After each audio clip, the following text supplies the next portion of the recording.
ठीक है जी, अस्सलाम वालेकुम। आवाज़ आ रही है आप लोगों को? अच्छा जी, स्क्रीन में शेयर करने जा रहा हूँ। ठीक है जी, स्क्रीन शेयर हो चुकी है। ये हमारी बुक आ गई। ठीक है जी। हमें लास्ट लेक्चर जो हमारा था, आई थिंक 41 था शायद। ठीक है जी, हाँ शायद 41 था, क्योंकि उसमें ब्रेक हो गया था नेट, और फिर उसके बाद दोस्त से किए थे हमने इसके। एक दफ़ा देख लेते हैं। जी हाँ, 41 लेक्चर्स हो चुके हैं। ये 42nd है, ये 42 है। अब हम बात करेंगे इसके अंदर, इस बुक को रेफरेंस रखते हुए, कि मॉसफेट क्या होता है। अच्छा, दूसरी चीज़ ये देखें कि ये चीज़, कोई भी एडवांस चीज़ अभी तक हमने इसमें नहीं पढ़ी। हमने डिस्कशन की है और उनको समझने की कोशिश की है कि ये अपनी वर्किंग कैसे करते हैं, इनका वर्किंग प्रिंसिपल क्या है, और कोशिश की है कि हम इसको प्रैक्टिकली कैसे सर्किट बनते हैं इसको देख लिया जाए।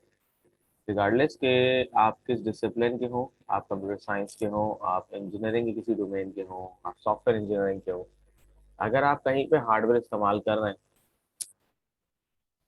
और उसके अंदर मॉसफेट मौजूद है, जेफेट मौजूद है, ट्रांजिस्टर यानी कि बीजेटी मौजूद है, उसके वर्किंग प्रिंसिपल्स आपको पता होंगे, तो हो सकता है कि आप उसके ऊपर एफिशिएंटली वर्क कर सकें या उसको प्रोग्राम आउट कर सकें। ठीक है जी। बहुत सारे लोग इसमें FIP उठाते हैं। FIP के साथ उनको कुछ चीज़ें चलानी पड़ती है, सिग्नल एम्पलीफाई करने पड़ते हैं, या चीज़ों को ऑन ऑफ करना पड़ता है। तो हर जगह आपकी रिले काम नहीं आती। ठीक है जी, तो आपको वहाँ पे सॉलिड स्टेट स्विचिंग इस्तेमाल करनी पड़ती है। सॉलिड स्टेट स्विचिंग के लिए आपके पास ट्रांजिस्टर मौजूद है, स्विच बीजेटी मौजूद है, और आगे आने वाले टॉपिक के अंदर थायरिस्टर फैमिली आपकी पूरी मौजूद है। ठीक है, तो ये कोई खास कोई एडवांस चीज नहीं है, लेकिन बेहतर ये होता है कि हम इन चीज़ों को थोड़ा सा डिटेल में पढ़ लें, तो फिर हम आगे इसको इस्तेमाल करते हैं, हमारी कोर्स की रिक्वायरमेंट एटलीस्ट पूरी हो सकती है। तो इसका ये कोई एडवांस नहीं पढ़ा हमने, ये सब अभी बेसिक या इंट्रोडक्टरी लेवल पर ही चीज़ें पढ़ी हैं। हाँ, अनफॉर्चुनेटली अगर आपके पास या आपने इस चीज़ को ऐसे नहीं पढ़ा है, तो फिर वो एक अलग चीज़ है, लेकिन these are all the things that you must and must know. ठीक है जी। तो जंक्शनल फील्ड इफेक्ट ट्रांजिस्टर के बाद आ जाते हैं इंसुलेटेड जंक्शनल या इंसुलेटेड गेट। ठीक है जी, जंक्शन था उसके अंदर आइसोलेशन नहीं थी। ये जो ट्रांजिस्टर है आपका, ये जो ट्रांजिस्टर है, ये है junctional field effect transistor. Junction मतलब है कि यहाँ पे जंक्शन क्रिएट हुआ हुआ है, जो हमने लास्ट क्लास के अंदर देखा था। वो जंक्शन की फील्ड की वजह से आपका इलेक्ट्रॉन का जो है फ्लो या करंट फ्लो, वो वेरी करता है। ठीक है जी। यहाँ से जंप कर लो तो इंडेक्स दिया क्यों? ठीक है जी। अभी जंक्शन क्रिएशन होता है कि यहाँ पे हमारे पास कोई ना कोई डिप्लीजन लेयर और कांटेक्ट मौजूद है। ठीक है जी। ये जंक्शनल है, ये जंक्शनल फीडर ट्रांजिस्टर है, और उसके बाद आइसोलेटेड गेट आएंगे। अब जो आएगा वो क्या है हमारे पास? Isolated gate. ठीक है जी। अब इसमें क्या होगा कि जो गेट है वो इसके साथ फिजिकली कनेक्ट नहीं है, जैसे इसमें मौजूद है। ठीक है जी। चलें जी, मॉसफेट पे आ जाते हैं। इसको मैं जूम आउट कर लूँ, जूम इन। ठीक है, MOSFET the metallic oxide silicon field wave transistor, ये सबसे ज्यादा इस्तेमाल होने वाला कंपोनेंट है।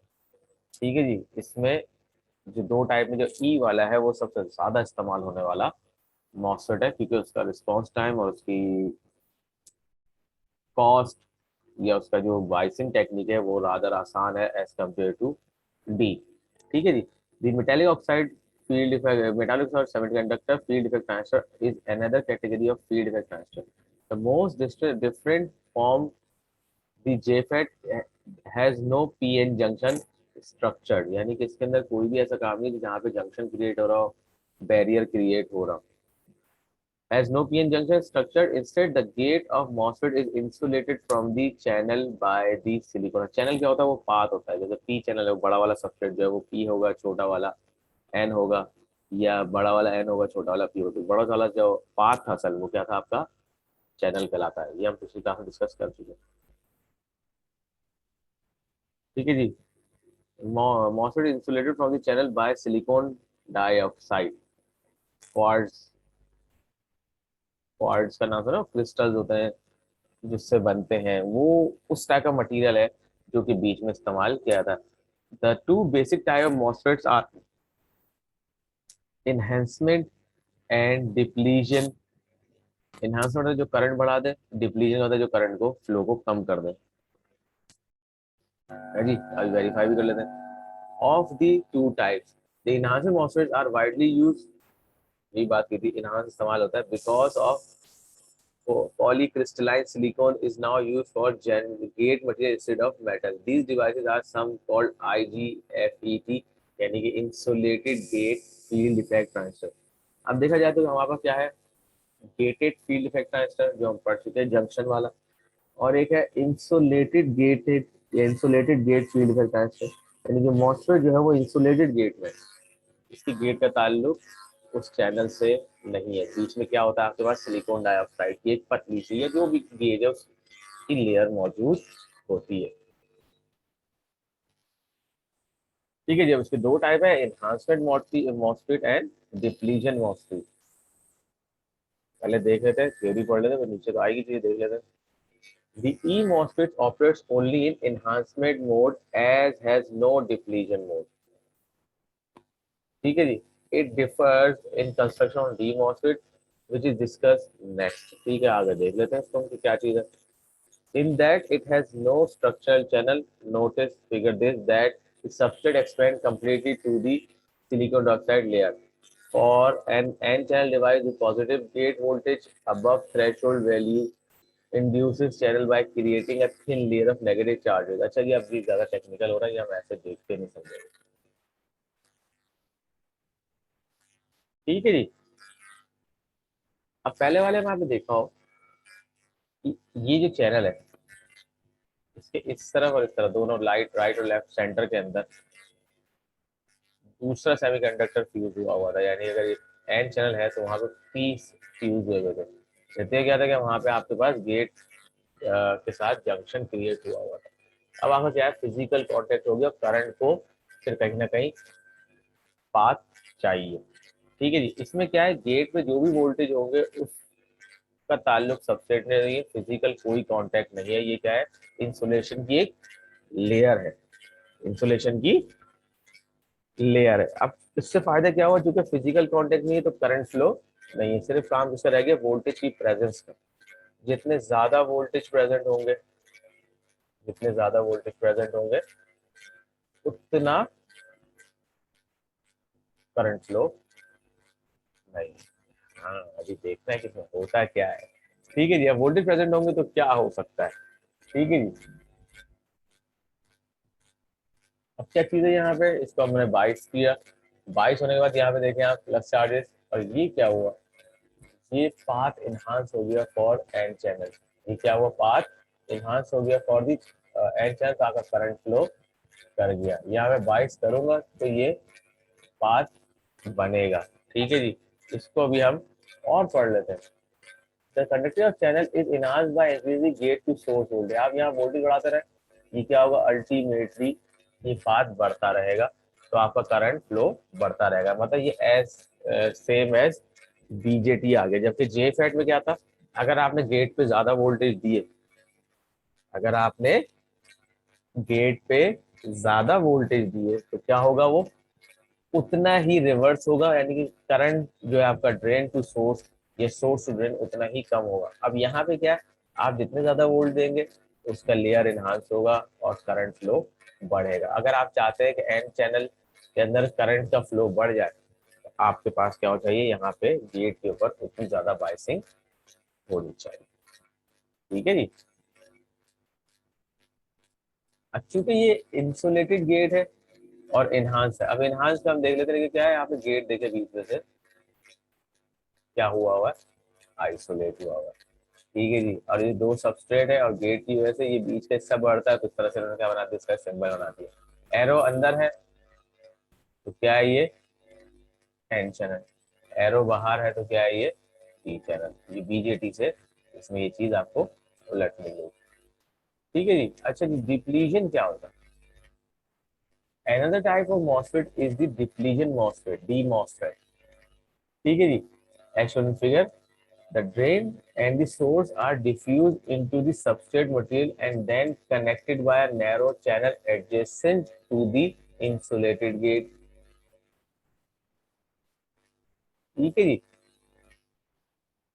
We will use N-channel device to describe the basic of the P-channel operation is same except the voltage polarities are opposite those of the N-channel। ठीक है जी। अब क्या हुआ यहाँ पे इन्होंने क्या किया, P और N को उन्होंने फ्यूज किया हुआ है, और फिर गेट पे जब आप N देते हैं तो क्या होता है, यहाँ पे करंट का फ्लो कम है, यहाँ पे करंट का फ्लो कम है। ठीक है जी, इसको देख लेते हैं।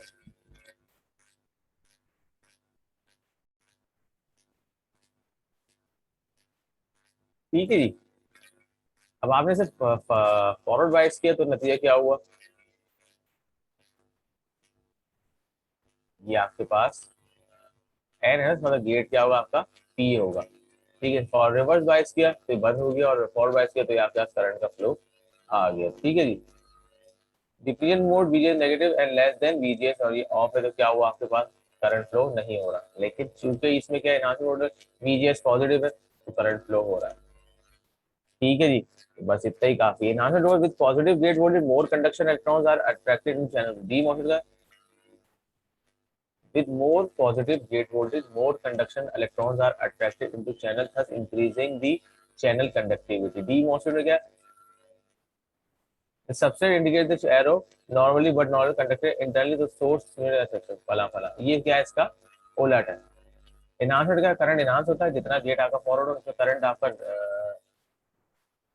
इनहांसमेंट है। डी में क्या होता है, करंट आप जितना देंगे गेट पे इलेक्ट्रॉन फ्लो उतना कम होगा। अब चूंकि ये दोनों चीजें से मिली हुई है तो क्या हो गया आपके पास डिप्लीशन मोड हो गया, आइसोलेटेड गेट है, एरो बाहर है तो पी टाइप, एरो अंदर है तो एन टाइप।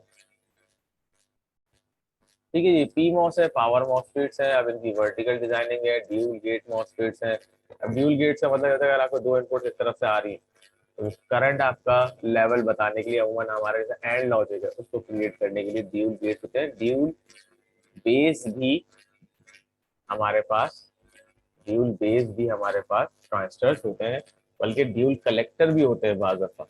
तो ये लेटरल ट्रांजिस्टर्स होते हैं, इसको हम जरा सा देख लेते हैं कि जो बात मैं कह रहा हूँ सही कह रहा हूँ। गूगल बाबा से पूछते हैं।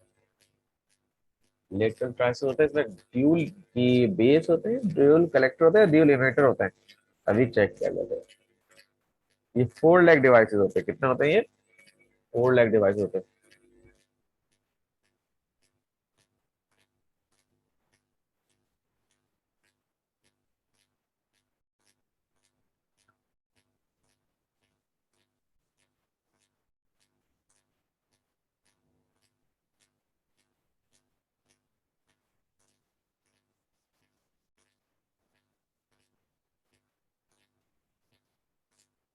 तो ये ड्यूल कलेक्टर होता है।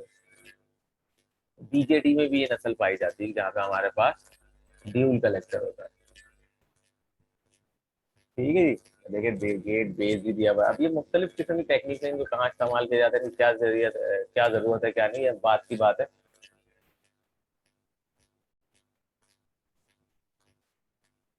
ठीक है जी। चलेगी। ठीक है जी, चलेगी तो फिर मैसेज आगे करना चाहिए। ठीक है जी। अच्छा, joule joule collector, dual emitter क्या है हमारा? ड्यूल इमीटर ट्रांजिस्टर मौजूद है, ड्यूल इमीटर। मैंने किसी एक एम्पलीफायर में देखे थे लगे हुए, इसलिए याद रह गया। हाँ जी, ड्यूल इमीटर ये हमारे पास ओवन वो भी चलाते हैं ये। लेटरल ट्रांसफर आता है, उसके प्लेन में क्या फर्क होता है ये तो सर अब एड्रेस में से हमें देख के फिर आगे करना पड़ेगा। ये देखें ड्यू लिमिट। ठीक है, क्या वजह हो सकती है? करंट फ्लो बढ़ाना या दो अलग अलग सर्किट्स को एक साथ ड्राइव करना। ठीक है जी, दो ही वजह, इसके अलावा कोई वजह नहीं है। ठीक है, ड्यूल गेट भी होता है कि अगर आपके पास दो कई से इनपुट्स आ रही है, दोनों के ऊपर ऑपरेट करना है, तो ड्यूल गेट मौजूद है। ठीक है जी, करंट ज्यादा कर सकते हैं या दो सर्किट एक साथ बाइस करवा सकते हैं। ठीक है जी, बाइसिंग मॉसफेट्स, अब ये वही चीज आ गई जो कि हमारे एग्जाम्पल में जिसमें से पहले आती रही है। ठीक है जी, इस एग्जाम्पल में भी आप देख लें, वही चीजें कैलकुलेट करने की जैसे हम पहले कैलकुलेट कर चुके हैं। अब अगर इसमें कहीं कोई नंबर नजर आता है मॉसफेट का, तो वो वाले मॉसफेट्स को हम, या उस वाले मॉसफेट को हम सिमुलेशन में इस्तेमाल कर सकते हैं। ठीक है जी, फिलहाल इसमें ऐसी कोई चीज नहीं दी हुई। आ जाए जरा इसके अलावा जो चीजें दोनों का कॉम्बो है, बीजेटी का और मॉसफेट का, ये फील्ड इफेक्ट ट्रांसफर का कॉम्बो है, वो अगला टॉपिक आ रहा है। Insulated gate bipolar transistor. अब ट्रांजिस्टर अगर बाइपोलर है तो गेट कैसा आ गया? ये तो मॉसफेट में होता है। और अगर गेट है तो भाई बीजेटी कहाँ से आ गया? ठीक है, इसका बड़ा फायदा है कि आपको वर्किंग लीनियरिटी किसकी मिल जाती है? बीजेटी की, क्योंकि जो मॉसफेट्स है ये स्विचिंग है, ये ऑन ऑफ है। ये क्या करते हैं? ये ऑन ऑफ कर सकते हैं बहुत अच्छा।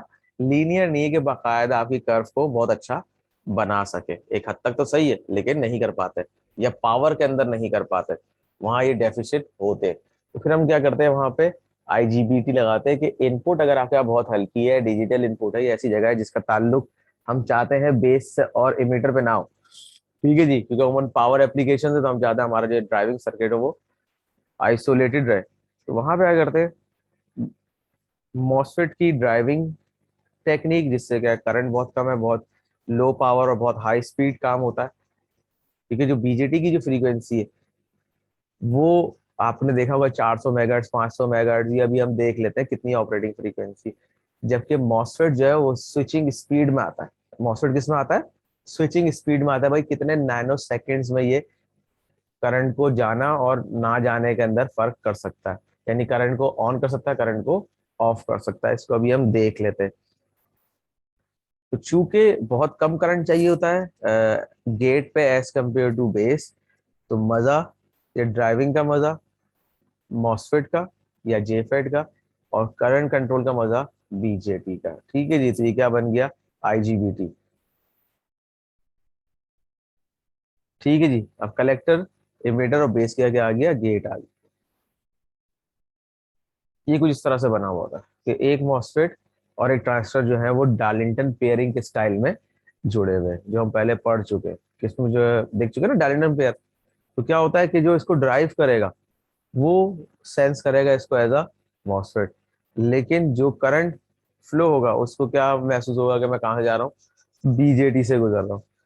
ठीक है जी।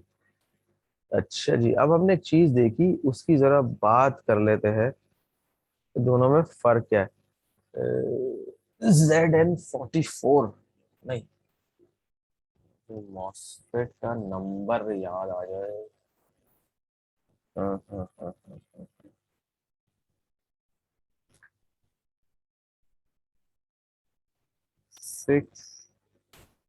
6N60। बेटा कुछ कुछ याददाश्त चल रही है मेरी।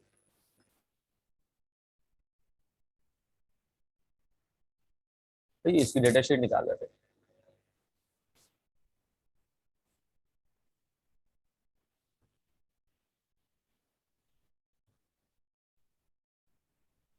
एन चैनल ना चले, कुछ चीजें हमें समझ में आ जाएगी। इसी शेयर की किसी ट्रांसफर की भी डेटा शीट निकाल लेते हैं अभी रुकने का, यानी इसी पैकेज की।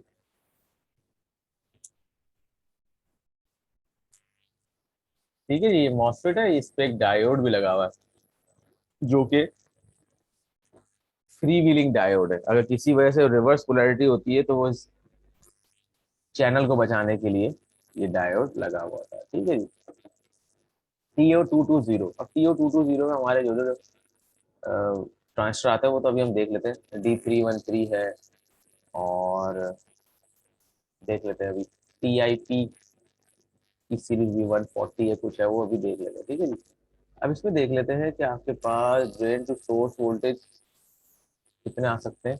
600। ठीक है जी। और कंटिन्यूस रेट करंट कितना है? 6 एम्पेयर। अब आप देखिए वोल्टेज ज्यादा अप्लाई करना है लेकिन करंट का कोई ताल्लुक नहीं है, वो ग्रेड करंट कितना होगा। ठीक है जी, गेट करंट कितना, गेट वोल्टेज है उसके जो रीजन क्रिएट होगी, बस ठीक है। और ये 6 एम्पेयर तक कंटिन्यूस दे सकता है। ठीक है जी। अच्छा, इसमें एक चीज आती है स्विचिंग स्पीड, वो मैं देखता हूँ पहले, ईसीजी मुझे दिखती थी। ठीक है, turn on turn off fall time, ये कितना है? मिनिमम आपके पास 45 nano second and maximum 100 nano second में ये अपनी स्टेट को स्विच कर सकता है। अब नैनो सेकेंड से फ्रीक्वेंसी कैसे निकालेंगे? देखते कोई हमें कन्वर्टर मिल जाए।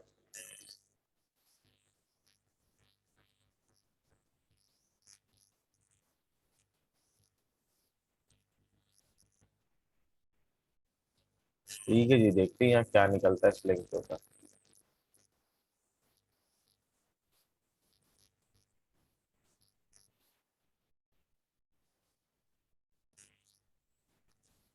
तो उलट भी होना चाहिए था ना।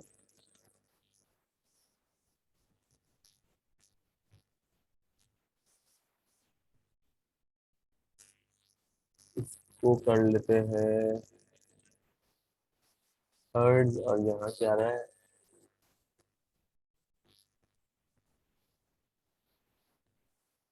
तो हर्ट्ज कर लेते हैं। हाँ, अब ये कह रहा है आपके पास 100 नैनो सेकेंड। कितनी फ्रीक्वेंसी हो गई? 1 2 3 4 5 6 7 8। कितनी फ्रीक्वेंसी हो गई भाई? कितनी फ्रीक्वेंसी होगी? 1 की पावर f, यानी कि 1/f।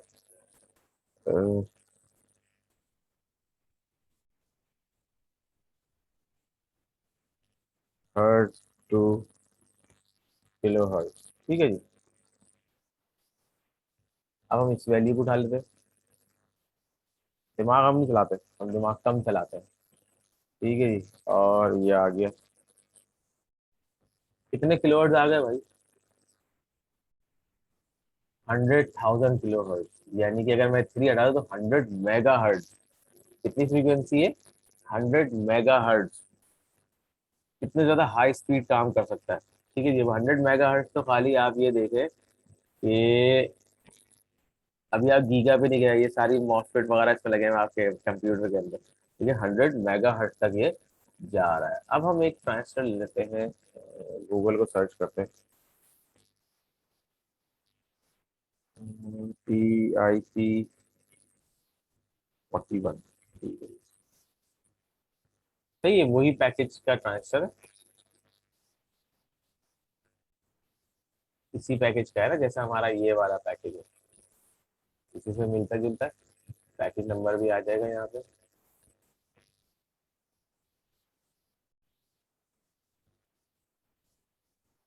फिर यही पैकेज है, PO220।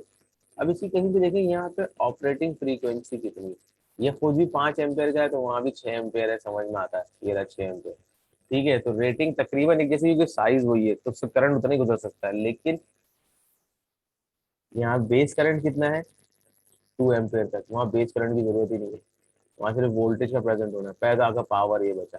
दूसरी बात है कि इसमें कहीं पे हमारे पास एक फ्रीक्वेंसी हो जाएगी, जिसे पता चल जाता है ये मैक्सिमम कितनी स्पीड से काम कर सकता है। और चलिए minimum maximum on on on.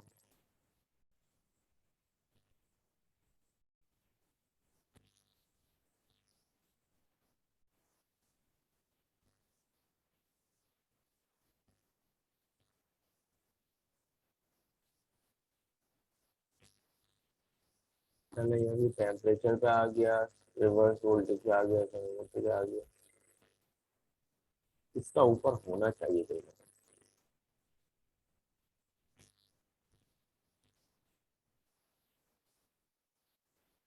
Power dissipation कहीं नहीं आ रहा। दिखाने का मकसद ये था कि इस ट्रांजिस्टर की जो भी ऑपरेटिंग फ्रीक्वेंसी है, ये मैक्सिमम फ्रीक्वेंसी, हाँ, मेगा हर्ट्ज में कितनी है ये? 3 मेगा हर्ट्ज। कितनी? 3 मेगाहर्ट्ज मैक्सिमम है, ये इससे ऊपर नहीं जा सकता।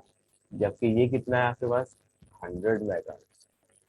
ठीक है जी, तो किसकी स्पीड, स्विचिंग स्पीड या ट्रांजिशन स्पीड या बाइसिंग की पोलैरिटी को चेंज करने की स्पीड, इलेक्ट्रॉन्स को कंट्रोल करने की स्पीड किसकी ज्यादा हुई, मॉसफेट की ज्यादा। तो वो आ रहा है 100 मेगाहर्ट्ज का, वही पैकेज, वही तकरीबन कलेक्टर या ड्रेन करंट। और बीजेटी कितनी आ रही है, 3 मेगाहर्ट्ज। ठीक है जी, बीजेटी कितनी आ रही है, 3 मेगाहर्ट्ज। मैं 60 एंड 60 की डेटा शीट को डाउनलोड करके के फोल्डर में रख देता हूँ। तो इसी वजह से जो आपकी ये इलेक्ट्रॉनिक्स के अंदर स्पीड तेज हुई या आपके जो प्रोसेसर हाई स्पीड हुए, उसके पीछे प्राइमरी वजह यही थी कि आपके पास क्या था, आपके पास मॉसफेट टाइप के डिवाइसेस आ गए थे जिनकी फ्रीक्वेंसी बहुत ज्यादा तेज है। अब ये तो वो चीजें जो मैंने इस्तेमाल की हुई थी, मुझे कुछ नंबर याद आ गए, हमने चेक कर लिया, ठीक है जी। लेकिन अगर अब आप देखेंगे तो जो छोटे पैकेज है उनकी स्पीड इससे ज्यादा है, और जितने छोटे रहते हैं उनकी स्पीड जब 100 मेगाहर्ट्ज में, पता नहीं कितने 1000 मेगाहर्ट्ज में जा सकती है और कितने गीगाहर्ट्ज तक जा सकती है। कि बड़ा पैकेज है, करंट ज्यादा है या करंट लेस होगा, वहां पे आपकी स्पीड भी कम है। ठीक है जी, वहां पे आपकी स्पीड भी, करंट ज्यादा होगा तो स्पीड लेस होगी, जो ज्यादा करंट अमाउंट को उसने रिवर्स करना होता है। लेकिन यहाँ पे कम अमाउंट ऑफ करंट होगा वो ही जल्दी रिवर्स हो सकता है। ठीक है, इसकी एग्जांपल ये है कि आपका जो DDR1 है वो 2.5 वोल्ट पे ऑपरेटिंग चीज थी, मतलब ये समझ सर्किट या उसके सिग्नल 2.5 वोल्ट पे चलते थे। ठीक है जी, फिर DDR2 आ गया, DDR2 आ गया 1.8 वोल्ट का। अब उसमें जो मौजूद मॉसफेट्स थे उनको रिवर्स होने में टाइम कम लगता है, क्योंकि 2.5 से जीरो होने में टाइम ज्यादा लगेगा, 1.8 से जीरो होने में टाइम कम लगेगा। तो DDR3 आई तो वो कितनी है, 1.5 वोल्ट की। ठीक है, जब आप हिसाब लगा लें, 1.5 से जीरो जल्दी आएगा, 1.8 से जीरो पे ट्रांजिशन जल्दी आएगा या रिवर्स जल्दी होगा, या 2.5 जल्दी होगा। तो नतीजा क्या है, उन्होंने पोटेंशियल भी गिरा दिया, और जब पोटेंशियल गिरा दिया तो आपके पास पाथ करंट का कम हो सकता है। नतीजा क्या हुआ, उसकी स्पीड बढ़ने लगी। ठीक है जी, ये आ गया यहाँ पे, इसको मैंने डाउनलोड से इसको उठाया और वापस गया।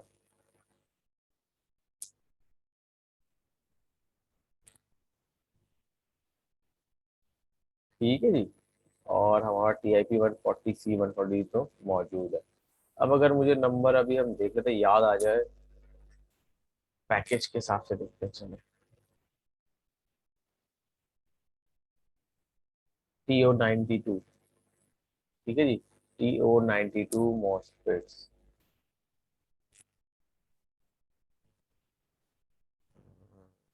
TO92 पैकेज मॉसफेट्स, मूसफेट लिख दिया मैंने गलती से। सही जी, 2N7000, 2N7000 के नाम से कोई है, इसको जरा खोल के देख लेते। ये सरफेस माउंटेड में भी है और TO92 के अंदर भी मौजूद है। ठीक है जी, अब ये वो ट्रांसफर है जिसे हमारे C828, 2N2222, ये इसी पैकेज के ना, 2N2222 तो हमारे पास में मौजूद है। कहाँ गया है, ये लो।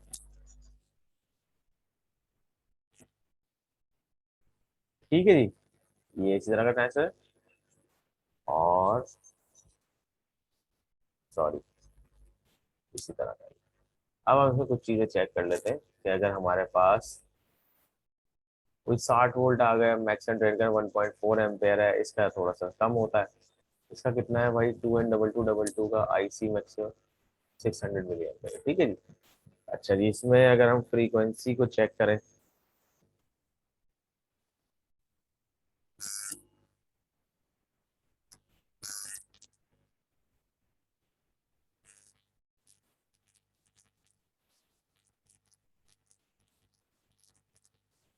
कि डिटेल डेटा शीट है,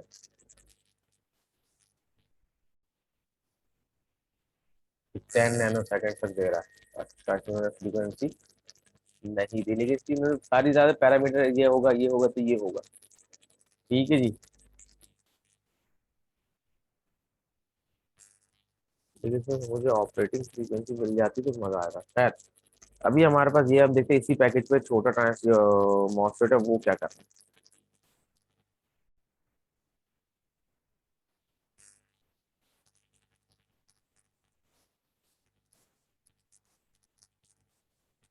फॉल टाइम इसका 8 नैनो सेकेंड है, जबकि इसका फॉल टाइम कितना है, 60 नैनो सेकेंड। कितना फर्क है। ठीक है, हम फॉल टाइम की बात कर लेते हैं, किसी एक चीज है, rise time, delay time, storage time. तो डिले टाइम देख लेते हैं, 10 नैनो सेकेंड है, इसका कितना है,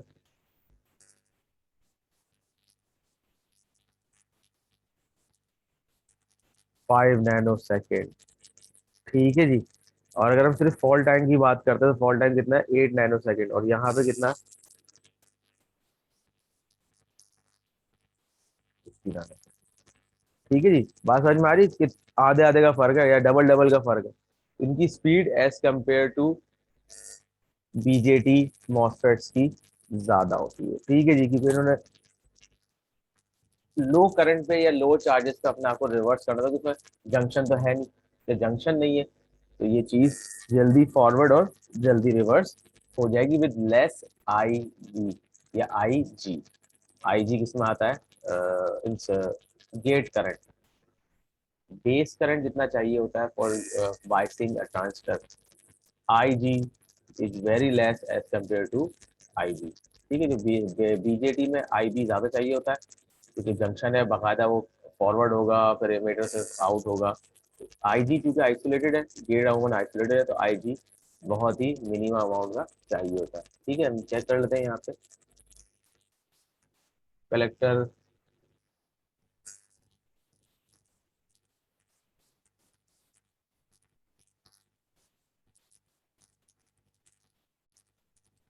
एमीटर बेस वोल्टेज कितने, 6 वोल्ट डीसी। अच्छा, इसमें आई भी कहीं गिवन नहीं है, नीचे हो गए, अभी हम ज्यादा उसकी डिटेल में नहीं जा रहे। Base cut off 20 nano ampere, minimum कितने चाहिए आपको, 20 नैनो एम्पेयर चाहिए। अगर इसको देखते हैं, इसमें हमारी बात कितनी सच हो रही है, आई जी, आई जी के गिवन है, आई जी इसमें कहीं गिवन है नहीं है, तो बताया 18 वोल्ट दे रहे हैं। अब कहीं होगा इसके अंदर और डिटेल के अंदर तो पता चल जाएगा आई जी जी।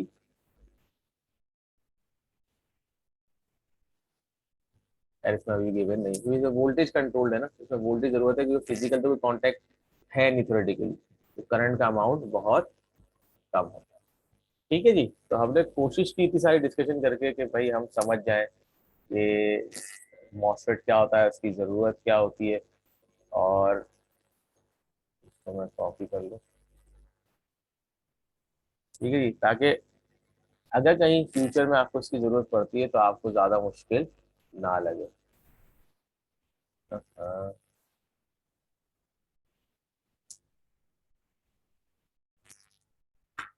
ठीक है जी, इसको भी मैं एक्स करके और यहाँ पे V करेगा। ठीक है जी, तो ये हमारा मॉसफेट्स का जो टॉपिक है, ये या फील्ड इफेक्ट ट्रांसफर का जो टॉपिक है, ये काफी हद तक हमने कवर कर लिया।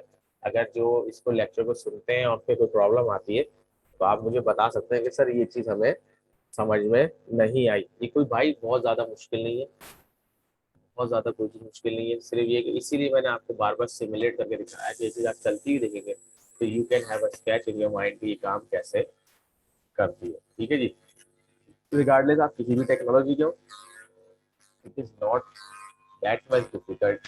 ठीक है जी, अगर आप इसको देखें, मैंने अभी ज़्यादा इसकी मैथमेटिक्स नहीं की, ज़्यादा आपको उसको एक्सरसाइज नहीं किया, सिर्फ आपको कॉन्सेप्ट बिल्डिंग पे देखा कि हम इस समर के अंदर आपका कॉन्सेप्ट को अगर हम बिल्डअप कर सके या बेहतर कर सके तो इस तरह से देख लें।